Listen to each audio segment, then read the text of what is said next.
You're listening to Family Talk, the radio broadcasting division of the James Dobson Family Institute. I am that James Dobson, and I'm so pleased that you've joined us today.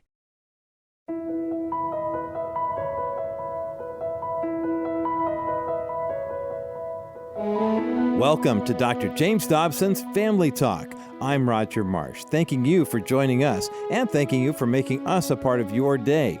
You know, Family Talk is only possible because of you. It's because of your prayers and generosity that we are able to maintain our time on the air here. Well, on today's program, you're going to hear a sobering but enlightening presentation from a guest speaker and a friend of our ministry.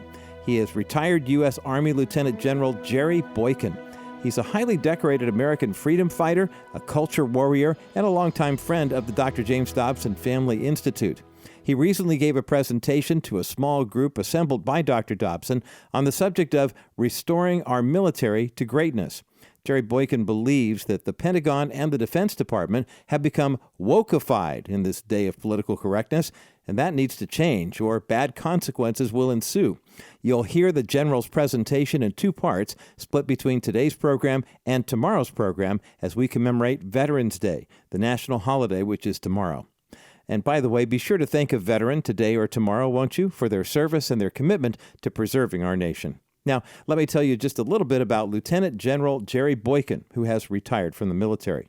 He currently serves as Executive Vice President of the Family Research Council in Washington, D.C., and was one of the original members of the U.S. Army's Delta Force.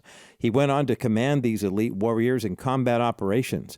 Later in his career with the Army, Lieutenant General Boykin also led the Green Berets, as well as the Special Welfare Center in school.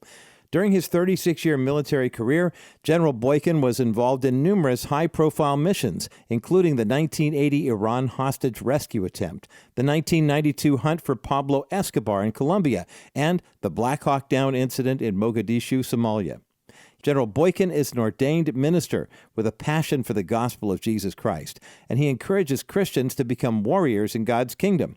He served his last 4 years of public service as the Deputy Undersecretary of Defense for Intelligence under President George W. Bush. That took place from 2002 to 2007. General Boykin and his wife Ashley are the parents of 5 children and numerous grandchildren. As you're about to hear, Jerry Boykin leans into a sense of moral righteousness and biblical truth to get his message across, that our troops are ill-equipped to defend us on foreign soil because of a malaise of radical policies and ulterior agendas. Sadly, the young men and women who enlist in the military are sometimes lost from the get-go simply because of the indoctrination they received as children and teens. There is so much to learn on this subject, so let's not waste a moment further. Here now is Lieutenant General Jerry Boykin with a powerful presentation on today's edition of Family Talk.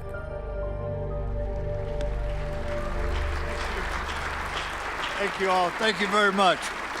Please be seated, please.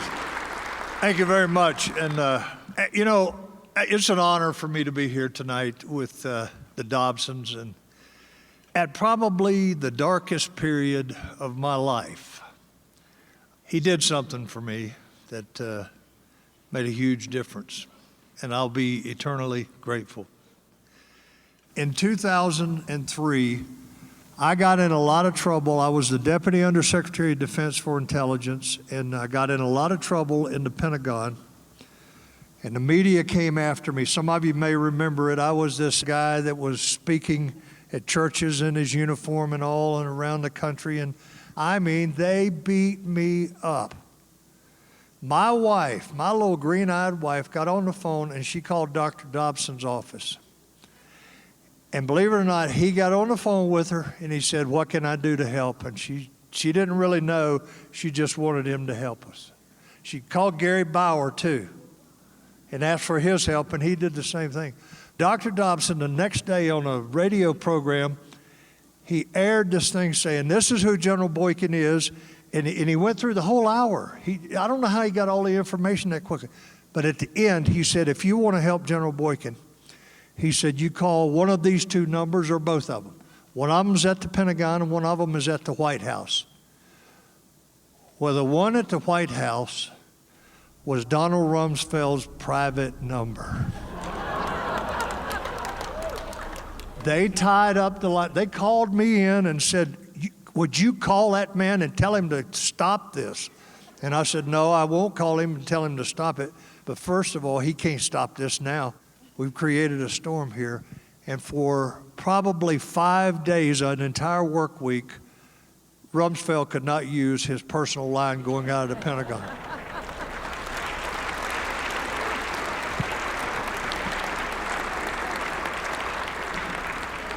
So thank you very much, and thanks for inviting me to be here with you tonight. What is the number one responsibility of the President of the United States? It's to defend the nation, defend the people. How many of you feel secure today? Dr. Dobson asked me probably back in February to talk about what's going on in the Pentagon. And I'm going to do that, and I'm going to try to tell you in a very unfiltered way exactly what's happening today to our military based on the policies and the actions that are taking place in the Pentagon today. And today, our military is in a steep decline. And I want to show you why. And I don't think it'll come as any surprise to you as to what's happening to our military today, but you may not understand exactly why it's happening. So let me jump right into it. The focus on winning wars has been overridden by this woke theology or ideology and the LGBTQ agenda. In the Pentagon, those are the two most powerful agendas in the Pentagon today. You think the FBI's got problems? Don't think for 1 minute that the Pentagon doesn't have problems, because what they're doing is, instead of raising up a powerful army, they're helping the demise of our military today. Our warfighting capabilities are greatly degraded. Nevertheless, the mission of the military remains constant. It is to win the nation's wars. Most of you are old enough to recognize General Douglas MacArthur.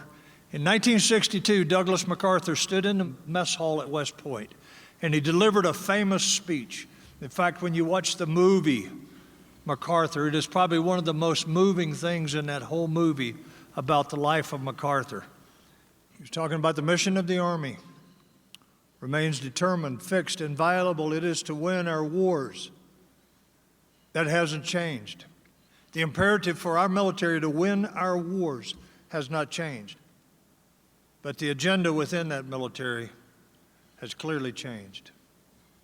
What's caused all this? Why are we in this terrible situation? One is the Marxist movement in America. It seeks to reduce our military capabilities. You say, well, that doesn't make any sense. Well, if you're a globalist, if you're a Marxist, it makes all the sense in the world.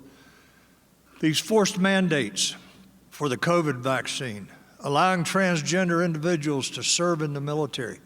How long did it take Joe Biden to reverse the decision that Donald Trump had made to bar transgenders from the military? How long did it take? 1 or 2 days is all it took for him to reverse Trump's decision not to allow the transgenders to serve in the military. We're wasting training time in this woke classroom indoctrination of young recruits.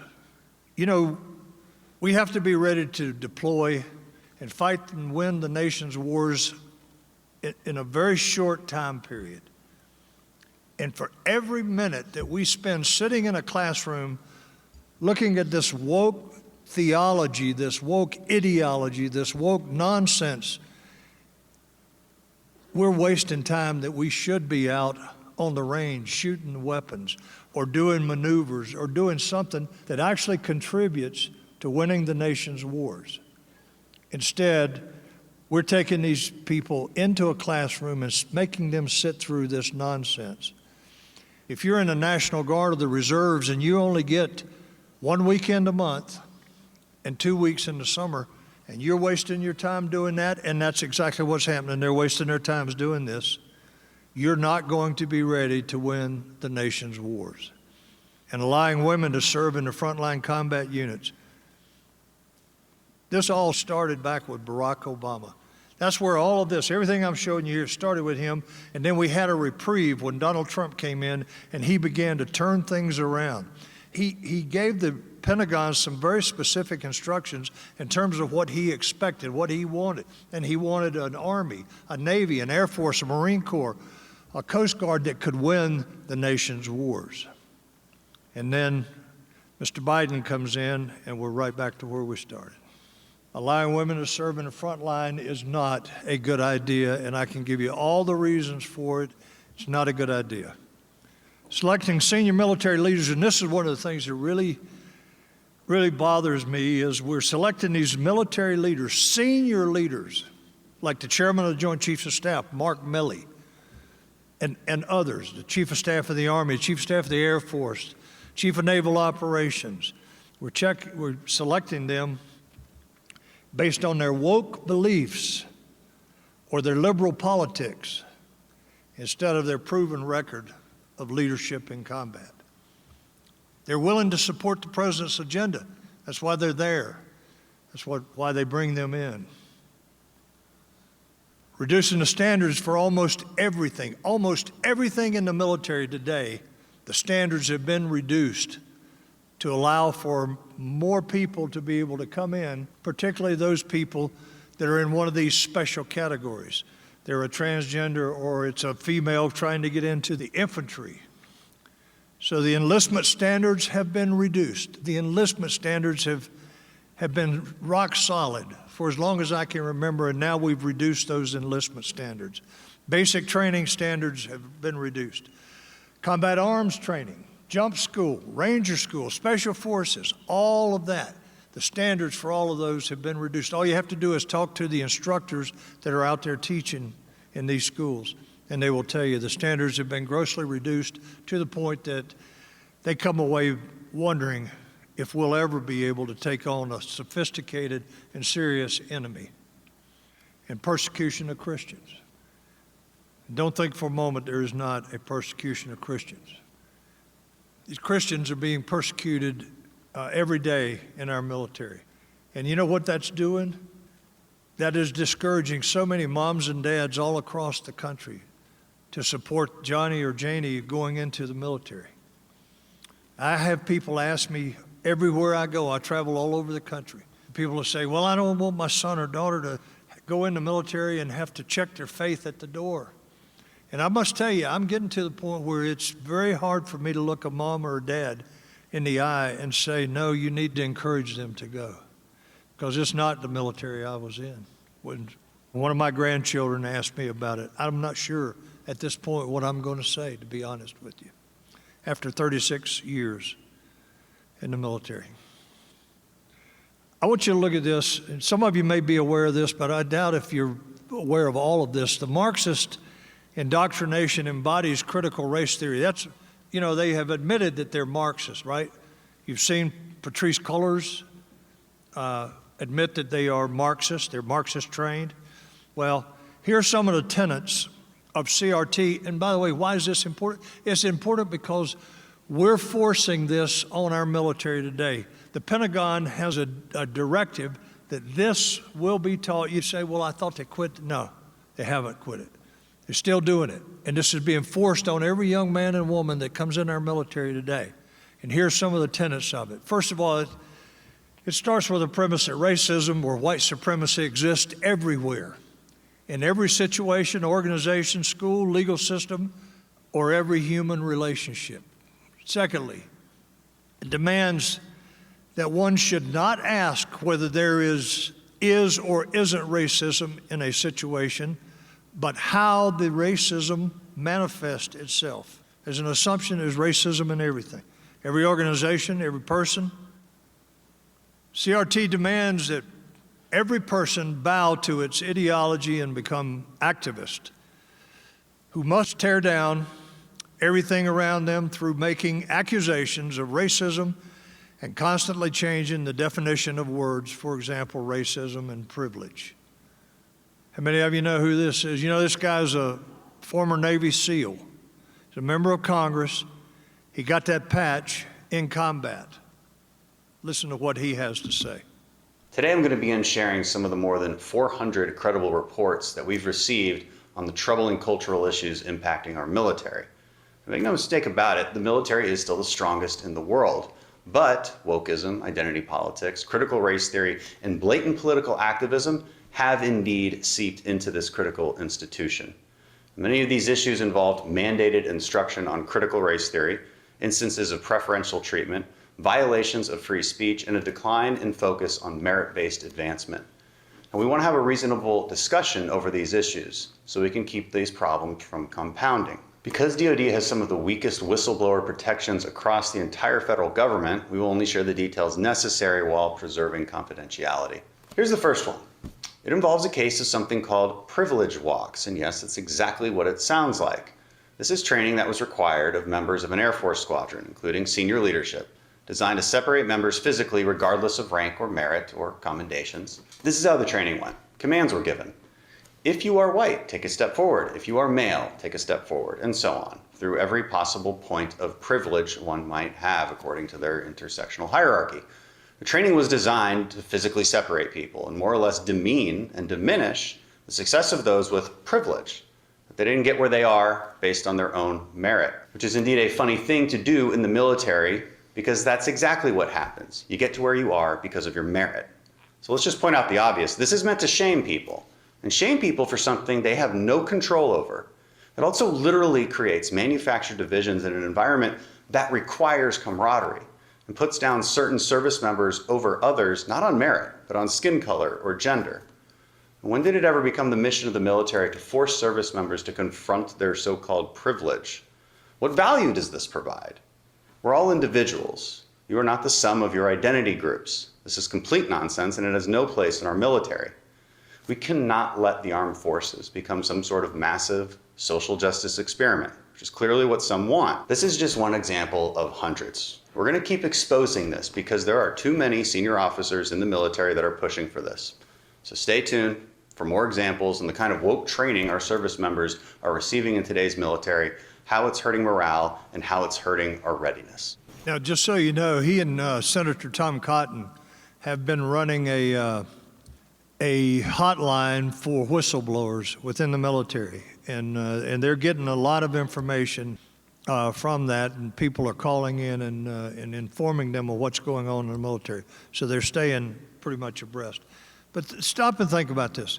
You bring people in to do a critical race theory session, and you put one group over here and you say you are the oppressors, and you put another group over here and you say you're the oppressed.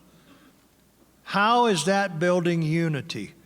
And I have said a number of times in the national news media, if you want to understand why the Ukrainians are whipping the Russians right now, it's two things.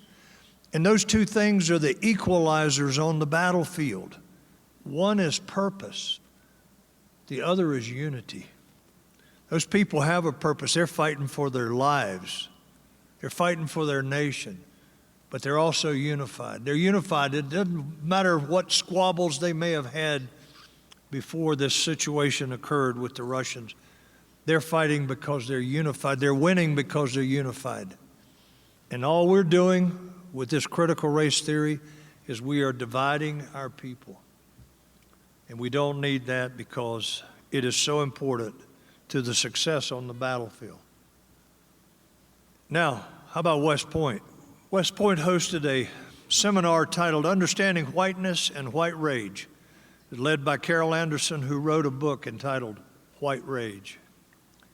If you had a son or a daughter at West Point, wouldn't you just be delighted that this is what they're spending their time learning? Wouldn't it just really make you feel good and secure if this is what they were teaching them at West Point? Indoctrination at West Point, it was reported to Judicial Watch that West Point was offering a 3-credit course called The Politics of Race, Gender, and Sexuality. Does that make sense to anybody in here? The course description states it will focus on feminist theory, critical race theory, and queer theology. And by the way, That's not a pejorative word anymore, queer theology. That is the word that is used by the LGBT community now.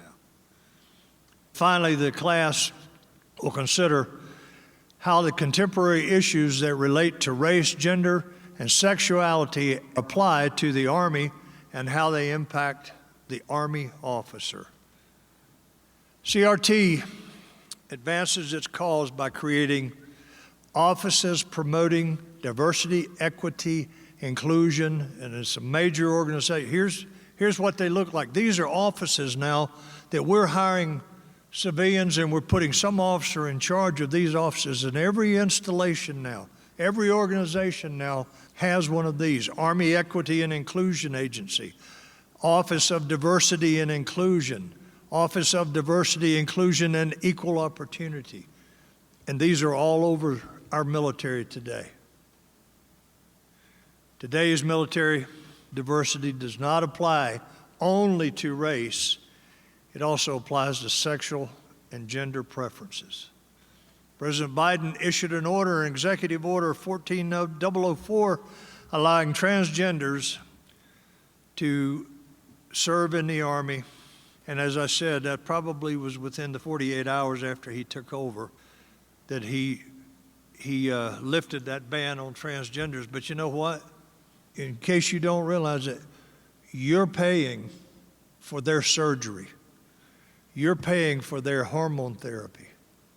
Taxpayers are paying for that. But you know, it gets worse. It's not just that we're paying for it. It is also that they get the first 18 to 24 months that they're in the military to go through the surgery and recover, do their rehab before they are even deployable. So we're bringing people in that we're going to pay for their surgery and their hormones and then give them 24 months to go through this. And if you want to know what it's costing over a 10-year period, $3.7 billion, and we did the math on this at Family Research Council and figured this out and passed it over to the Pentagon and said, do you really want to do this? Well, it made a difference when President Trump was there. But of course, as soon as he left, nobody paid any attention to this. $3.7 billion. Do you know what we could do with $3.7 billion? With our troops that are under-equipped now that they've had 20 years in Afghanistan? You know what we could do with $3.7 billion? It would help a lot.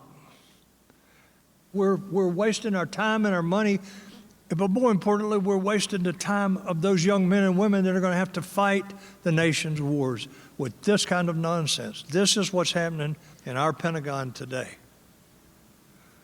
They're teaching us not to be men is a statement that one of the West Pointers that has been through all of this, he came out with this statement. He said, they're teaching us how not to be men. Department of Defense education. I guess most of you realize that the Department of Defense actually has its own school system, a public school system, most of the time for K through 12th grade. They've got 160 schools serving 69,000 children and military personnel, and they've got a budget of $3.2 billion. Now, this is the children of our warriors that are putting their lives on the line. They're in these school systems in many places, particularly overseas, in Europe or Asia, any of those places overseas.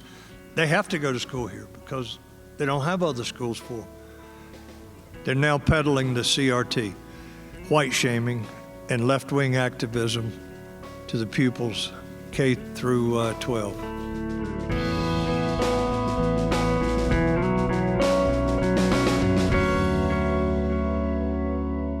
You've been listening to Dr. James Dobson's Family Talk. I'm Roger Marsh, and that was retired United States Army General Jerry Boykin. This concludes part one of his powerful presentation. Be sure to join us again tomorrow for the conclusion, part two. You will not want to miss it. Now, if you missed any part of today's program, go to drjamesdobson.org/Family Talk. When you're there, you can also access part two once it is posted overnight. So tomorrow you can enjoy the presentation in its entirety with part one and part two at your fingertips. That's drjamesdobson.org/Family Talk. As always, thank you so much for your prayers and faithful financial support. Remember, you can make a donation to the JDFI securely online when you go to drjamesdobson.org. That's drjamesdobson.org. Or you can make a contribution over the phone when you call 877-732-6825. Once you get through, you'll be immediately connected to our constituent services team, and someone there on the team will speak with you, listen to you, and answer any questions you might have. They'll be happy to even pray with and for you if that's what you need. Again, the number to call is 877-732-6825. Well, that's it for today. Be sure to join us again tomorrow, Veterans Day 2022, which is Friday, November 11th, for Part 2 of Lieutenant General Jerry Boykin's powerful presentation on how we can restore our military to greatness. I'm Roger Marsh, and from all of us here at the JDFI, thanks for listening, and God bless you.